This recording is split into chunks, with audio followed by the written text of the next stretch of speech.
Hey guys, it's Morgan America here, and today I'm going to talk about March gardening for beginners, specifically in this episode, what to plant.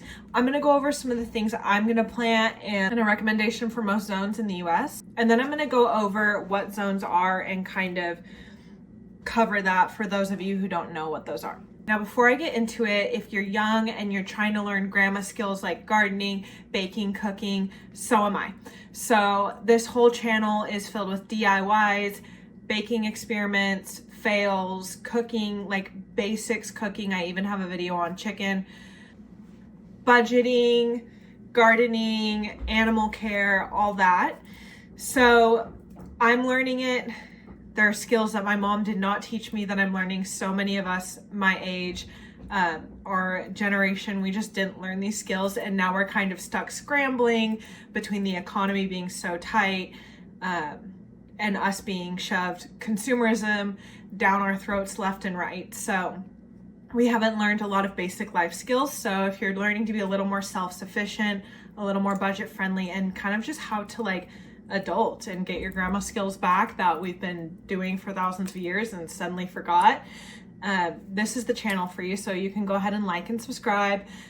Otherwise, if you just want to watch a gardening video and know what to plant this month from a beginner to a beginner, then this is a video for you. Now, I've covered this before, but the first step to, let's say you're starting from scratch, you've never gardened before, the first step you're going to want to do is find out your gardening zone.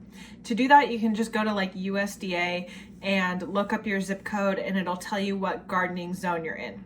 This is important because every area has a different climate, and so that climate is going to impact what kind of plants you can grow and when. So for example, I'm in California.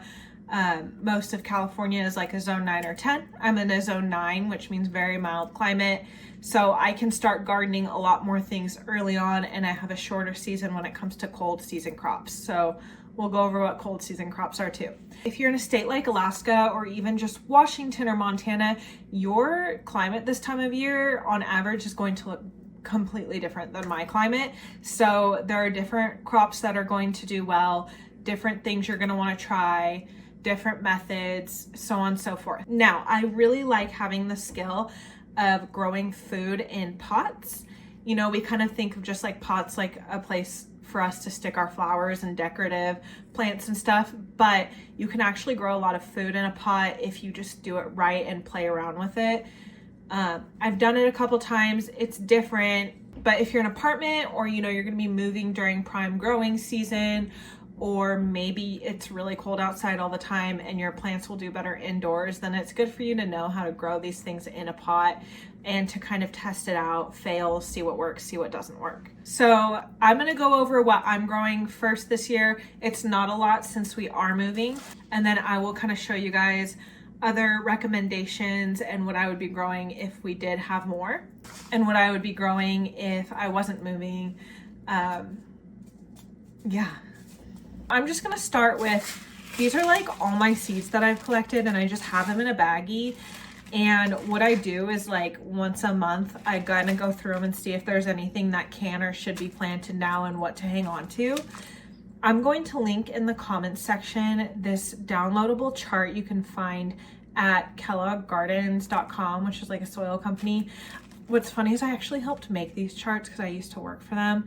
I worked for the lady who did their marketing, so I kind of helped make these charts, but they're super nice because you basically can go in and see okay, this is my zone, let me download that chart, and I'm going to go ahead and attach my screen recording, but you go to your zone, download that chart, and then you can kind of go through this sheet document and see what plants are in there and what you should go to the store and grab if you want to grow that. It doesn't have every plant in the world, but it has some of the really common ones to grow. And it's also nice because usually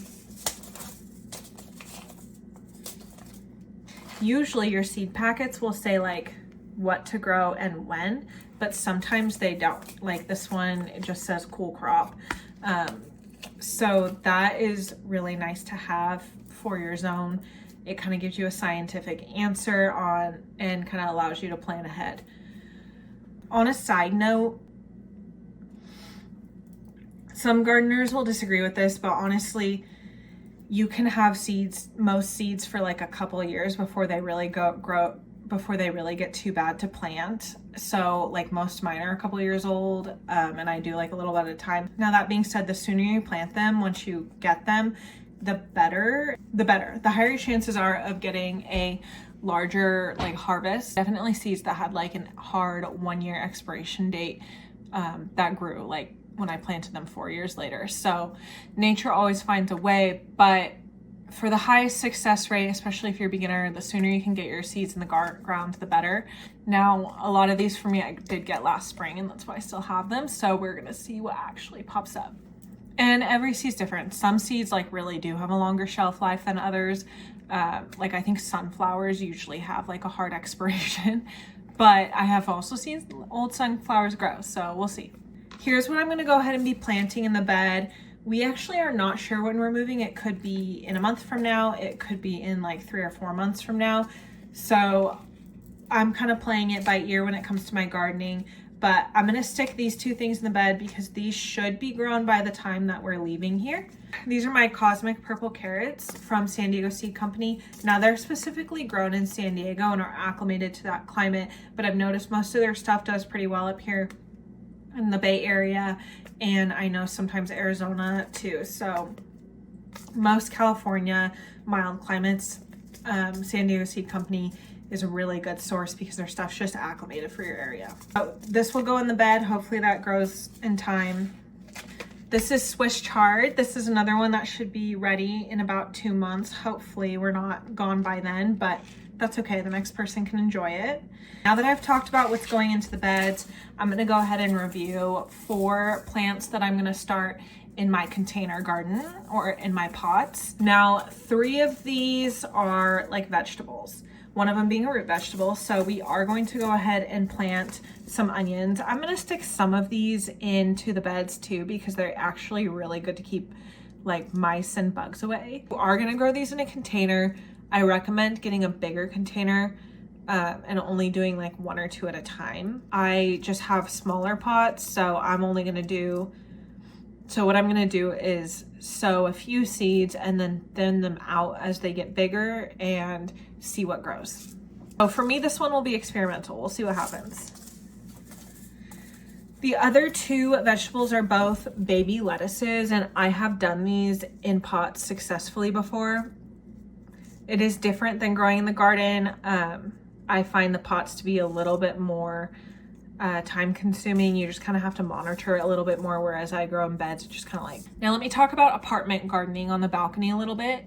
These are really good companion plants. So if you're in an apartment, oftentimes what happens is you're not getting as many pollinators to your plants, which means you're gonna get a smaller crop yield. So you're gonna wanna plant a lot of potted flowers, particularly companion plants that are really good at attracting pollinators for your vegetables. And this should hopefully counteract not having as many pollinators around. And on top of that, you're gonna have the prettiest balcony with all the colors, and you're gonna be the witchy one that's attracting all of the bees and hummingbirds and butterflies to your balcony. So you're gonna sit out there in the spring drinking your coffee, and all your balcony neighbors are going to be very jealous at all the life you have growing. And it grows really well in a pot, in a potted environment, or in the ground. So this is a good like staple to have on hand, is a marigold. Marigold has other purposes too, other than just attracting pollinators, but if we're just strictly talking beginner gardening, this is the goal here. Now, to give you guys some other ideas, I'm gonna list off some of my favorites that I would be growing right now if I knew we were not moving. And that would be some broccoli and Brussels sprouts. I would also be growing cucumbers, green beans, tomatoes, and I will probably just get like a pre-grown tomato plant, but I've always had a hard time starting tomato from seed, specifically in a pot. I don't know why, it's a me thing. So I'm just gonna probably get a plant from Home Depot. Just get organic if you're gonna do that. and those are nice to have in the kitchen anyways. Now, I don't have these right now, but if you're gonna kind of get into kitchen and container gardening, now is a really good time to start those. You can pretty much plant every herb right now in a container. This is a good time of year to really like get your herbs going. So maybe I'll go ahead and dabble into that too, but for right now, we're gonna stick with what I have, stick to the basics. This is the really hard part when you start gardening, is you go, oh, I can grow this and this and this and this, and then you have seeds sitting for like a year or two because you got carried away and you didn't plant everything. So just start with 5. Start with 5 things you wanna grow, do all of those, and then once you've got those going, then do the next 5. There's no need to buy all the seeds like me. You can also plant strawberries right now. I have strawberries in my garden from last year. They need a little tending, but you can plant them right now. Okay, now here I have laid out the pots I'm gonna use. They all need cleaned up. I haven't used these since last year, but what we're looking at here, and this is kind of my rough plan, is I'm gonna put marigold in these 2 pots here. These will both be lettuce pots, and then I'm gonna do an onion in that pot. And then here I'm gonna do like a combination of lettuce and marigold. And the reason I'm combining them is just because it's kind of a bigger pot, and that'll let me play with companion plants and kind of see what grows better in what. So never forget that a lot of this is just playing around and seeing what works for you. And it's okay if things die, because then you kind of can adjust it next year and see if anything worked better. Okay, I'm gonna go ahead and kind of clean off these pots, make sure there's no mold in them, and then put soil in them. Okay, I'm getting tired today, so we're gonna wrap this up. I'm just gonna go ahead and put the seeds into the pots, give them a good water, and then put them in an area that'll get some sun in the morning, but not so much that the seedlings burn. Usually like an area that gets like dappled sun is good. And then if they look like they're reaching for the sun later when they start to sprout, that's when I kind of try to move them to a slightly sunnier area, but you have to keep an eye on them because they don't have other garden plants to kind of protect them. So yeah. Be sure to follow the planting instructions on the back. Usually when it says planting depth 1/8 of an inch, that means basically sprinkle it on top and then just kind of dust the soil over. So I would just keep an eye on that. And then it says to thin, like how far to thin them and everything. So this is usually the back of your seeds have good information, but if you're me, I just try to follow the planting depth and I don't worry too much about this unless I'm trying to do a very, very, very good job. And this is what I mean by sprinkling the soil over. So those are our seeds. And then you're literally like just gonna kind of do this and just kind of cover them a little bit by shaking the soil up and breaking up any clumps. Then I'll get them going. This is a grass leaf. We don't want that. And that should be good. Once I have all of these planted, you're going to give them a good watering. I went ahead and added these with some soil from my garden. I like the soil in my garden because I already know what's in it, and I've done some work this year to make it healthy. But normally I would say just go get potting soil from the store. You're going to be perfectly fine with regular potting soil. Just make sure it's organic and has no peat moss in it. I went ahead and added marigold seeds to my bordering plant under the kitchen window. I know they're not going to be here for me to really, or I'm not going to be here to really enjoy them, but they should be popping up right as I'm leaving, and it'll be a nice gift for the next person. There's a lot of flowers in here that should kind of pop up seasonally. Now back in the garden, this bed is an absolute mess, so I have to work on clearing that out this week. But in the meantime, I've done a pretty good job maintaining this one. It's got a lot of mulch.